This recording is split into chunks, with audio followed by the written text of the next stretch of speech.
परमेश्वर की बड़े नाम की महिमा हो। न्यू एंड गुड न्यूज के सभी श्रोतागणों को प्रभु यीशु मसीह में हार्दिक अभिनंदन है। आज हम यूहन्ना रचित सुसमाचार अध्याय 7 और पद 24 से कुछ बात को हम देखेंगे। वहां पे इस प्रकार लिखा है, मुंह देखा न्याय ना करो परंतु ठीक ठीक न्याय करो। प्रभु यीशु मसीह ने पर्व में यह उपदेश दिया। हम देखते हैं पतित मानव की एक कमजोरी है, उसमें बाहरी रूपों को देखकर प्रभावित होती है।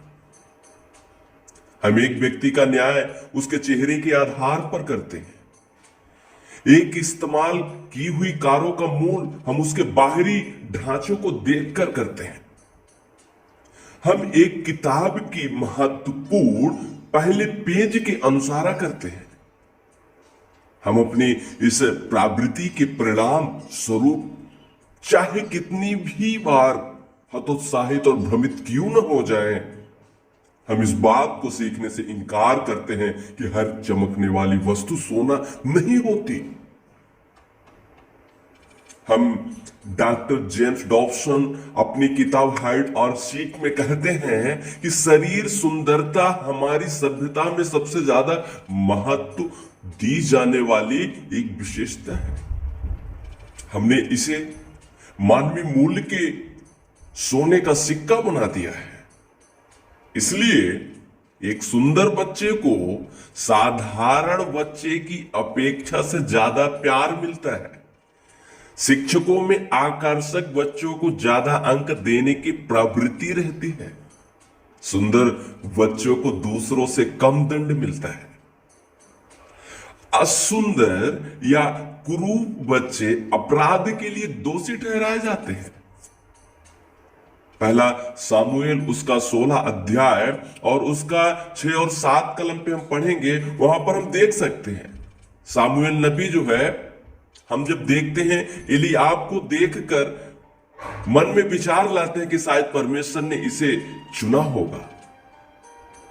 हम परमेश्वर यहोवा का हम उस प्रकार देखते हैं कि उस सामुएल से कहते हैं, ना तो उसके रूप पर दृष्टि कर और ना उसके कद की ऊंचाई पर, क्योंकि यहोवा का देखना मनुष्य का सा नहीं।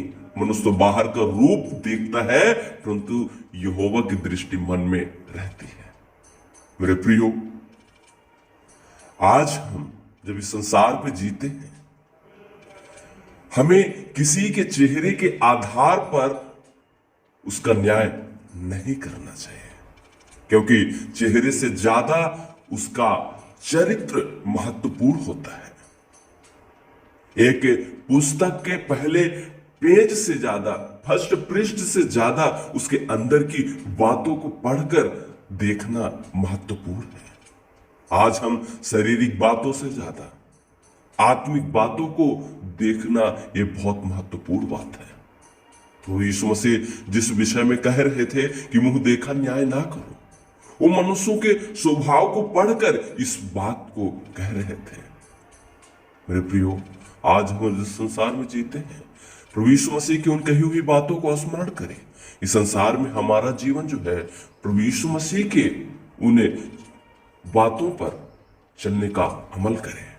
परमेश्वर इन सभी बातों पे हम सबों को, सुनने वालों को परमेश्वर सहायता करे कि हम इस संसार में अपने जीवन को किस प्रकार जिए।